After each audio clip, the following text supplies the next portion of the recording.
வணக்கம். நான் மெய் ஜோதிட ஆலோசகர் கே கார்த்திகேயன் கள்ளக்குறிச்சியிலிருந்து பேசுகிறேன். இன்றைக்கு நாம் பார்க்க போகும் தலைப்பு கேட்டை நட்சத்திரத்தில் பிறந்தவர்களுக்கான பலன்கள் விவரம். கேட்டை நட்சத்திரம் என்பது காலபுருஷனான 8வது பாவத்தில் விருச்சிக ராசியில் கடைசி நட்சத்திரமாகவும் விருச்சிக ராசியில் முழு நட்சத்திரமாகவும் கேட்டை வருகிறது. கேட்டை நட்சத்திரத்தின் 4 பாதங்களில் பிறந்தவர்களுக்கான பலன்கள் என்ன?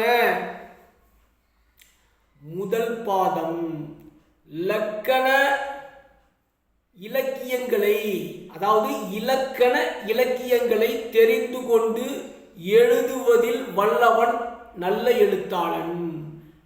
ஆணவக்காரன், மற்றவர்களை இகழ்ந்து உரைப்பவன்.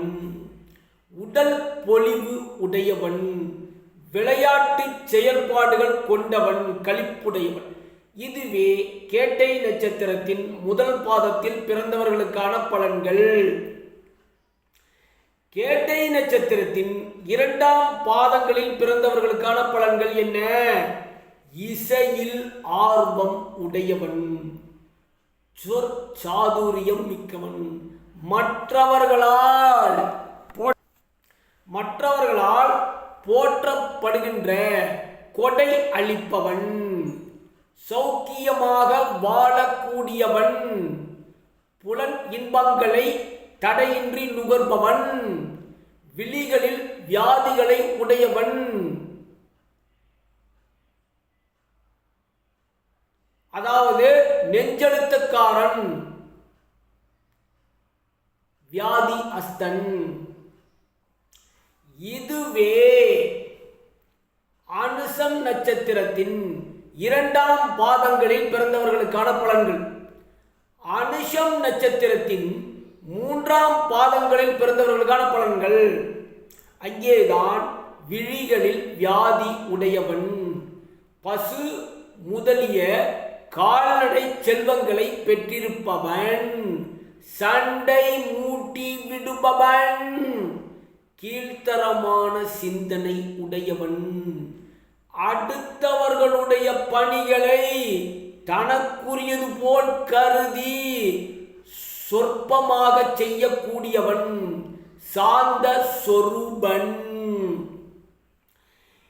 இதுவே கேட்டை நட்சத்திரத்தின் 3ஆம் பாதங்களில் பிறந்தவர்களுக்கான பலன்கள். கேட்டை நட்சத்திரத்தின் 4ஆம் பாதங்களில் பிறந்தவர்களுக்கான பலன்கள்.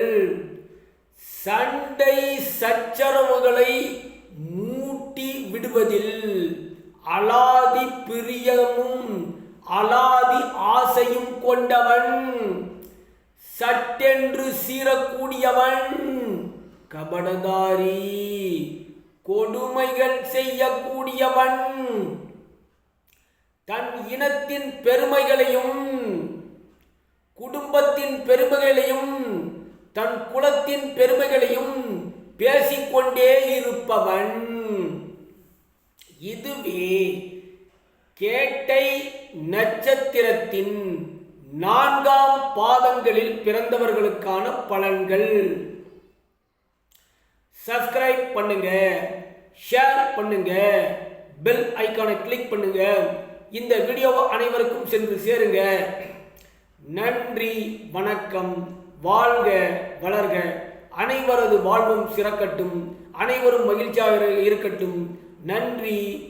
பார்த்த அனைவருக்கும் நன்றி, பார்க்காதவர்கள் அனைவருக்கும் நன்றி. நன்றி மறப்பது நன்றன்று, நன்றியை மறக்கக்கூடாது என்று சொல்லி இந்த உரையை நிறைவு செய்கிறேன். நன்றி, வணக்கம்.